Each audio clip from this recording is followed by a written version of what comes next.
Right breaking ని చూస్తున్నాం. ఎన్నికలు సమీపిస్తుండటంతో ముఖ్యమంత్రి రేవంత్ రెడ్డి ప్రచారం స్పీడప్ చేశారు. మెజార్టీ స్థానాల్లో గెలిపే లక్ష్యంగా బహిరంగ సభలు రోడ్ షోల్లో దూసుకుపోతున్నారు. ఇక ఇవాళ 3 నియోజకవర్గాల్లో రేవంత్ రెడ్డి రోడ్ షోలో పాల్గొనబోతున్నారు. సాయంత్రం ఇబ్రహీంపట్నంలో రోడ్ షో, కార్నర్ మీటింగ్లో పాల్గొంటారు. రాత్రి 7:30 ఉప్పల్ రోడ్ షో, కార్నర్ మీటింగ్లో పాల్గొని ప్రసంగిస్తారు ముఖ్యమంత్రి. ఇక తర్వాత రాత్రి 9 గంటలకు సికింద్రాబాద్ కంటోన్మెంట్ కార్నర్ మీటింగ్లో పాల్గొనబోతున్నారు ముఖ్యమంత్రి రేవంత్ రెడ్డి.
రైట్ బ్రేకింగ్ ని చూస్తున్నాం. ఎన్నికలు సమీపిస్తుండటంతో ముఖ్యమంత్రి రేవంత్ రెడ్డి ప్రచారాన్ని స్పీడప్ పెంచేశారు.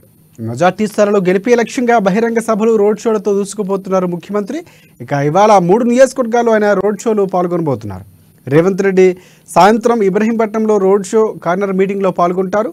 రాత్రి 7:30 ఉప్పల్ రోడ్ షో, కార్నర్ మీటింగ్లో పాల్గొని ప్రసంగిస్తారు. ఇక ఆ తర్వాత రాత్రి 9 గంటలకు సికింద్రాబాద్ కంటోన్మెంట్ కార్నర్ మీటింగ్లో పాల్గొని ప్రసంగిస్తారు ముఖ్యమంత్రి రేవంత్.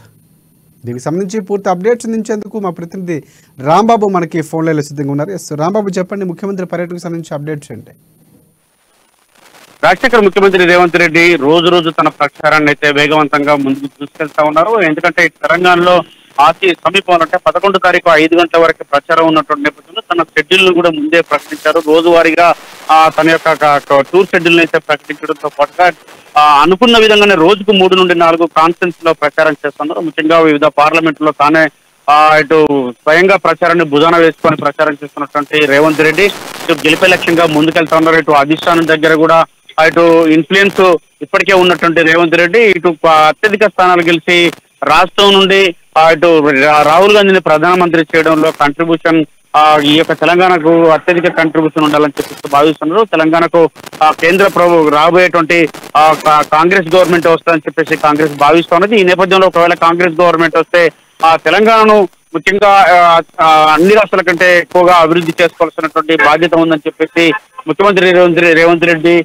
స్వయంగా తానే ప్రచార బాధ్యతలను నిర్వహిస్తూ ఇటు అత్యధిక స్థానంలో 14 స్థానాలు గెలవాలని చెప్పేసి లక్ష్యంగా పెట్టుకొని ప్రచారాన్ని నిర్వహిస్తున్నారు. ఈ రోజు సాయంత్రం అయితే 6 గంటలకు ఇటు ఇబ్రహీంపట్నం రోడ్ షోలో దాంతో పాటుగా కార్నర్ మీటింగ్ అయితే నిర్వహించబోతున్నారు. మరొక వైపు ఇటు అంటే చేవెళ్ల కాన్స్టిట్యున్సీకి సంబంధించి, అదేవిధంగా ఇటు దాంతో పాటుగా ఇటు భువనగిరి కాన్స్టిట్యున్సీకి సంబంధించినటువంటి అంటే పార్లమెంట్ పరిధిలో సామాన్య కిరణ్ కుమార్ రెడ్డికి సంబంధించినటువంటి నియోజకవర్గం ఇటు ఇబ్రహీంపట్నంలో కూడా ప్రచారం చేయడానికి రేవంత్ రెడ్డి వస్తున్నారు. మరొక వైపు ఉప్పల్ ఇటు మల్కాజ్గిరి క్యాండిడేట్ సునీత మహేందర్ రెడ్డి ఉప్పల్ కాన్స్టిట్యూన్సీ సంబంధించినటువంటి అంటే మల్కాజ్గిరి పార్లమెంట్ పరిధిలో ఉన్నటువంటి ఉప్పల్లో ప్రచారం చేయడానికి రేవంత్ రెడ్డి 7 గంటలకు 7:30 అయితే ప్రచారం చేయబోతున్నాం. మరొకవైపు ఇటు సికింద్రాబాద్ పార్లమెంట్ అభ్యర్థి దానం నాగేంద్రకు మద్దతుగా సికింద్రాబాద్ కంటోన్మెంట్ ఇటు నియోజకవర్గంలో మల్కాజ్గిరి కాన్స్టిట్యూన్సీ సంబంధించినటువంటి సికింద్రాబాద్ కంటోన్మెంట్ లో కూడా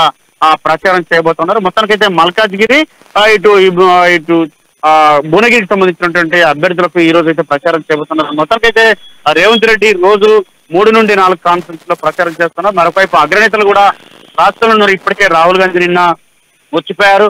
మరొకసారి కూడా 9 తారీఖు నాడు రాహుల్ గాంధీ వచ్చేటువంటి అవకాశం ఉంది. ఇటు కరీంనగర్ లో ఆ ప్రచారంలో పాల్గొనబోతున్నారు, జనజాతర సభ నిర్వహించబోతున్నారు. అదేవిధంగా 10వ తారీఖు నాడు ప్రియాంక గాంధీ వస్తున్నారు. అంటే ఇటు అగ్రనేతల ప్రచారంతో పాటుగా రేవంత్ రెడ్డి అగ్రనేతల ప్రచారాన్ని తాను స్వయంగా నిర్వహించేటువంటి ప్రచారాన్ని ఇటు రానున్నటువంటి తక్కువ కాలంలో ఇలా 6వ తారీఖు కాబట్టి ఇంకా 4 రోజులు ఉన్నటువంటి నేపథ్యంలో ఈ యొక్క ప్రచారాన్ని అయితే వేగవంతంగా నిర్వహిస్తూ ఉన్నారు. ముఖ్యంగా ఈ గెలిపే లక్ష్యంగానైతే కాంగ్రెస్ పార్టీ రేవంత్ రెడ్డి నాయకత్వం ముందుకెళ్తా ఉన్నది.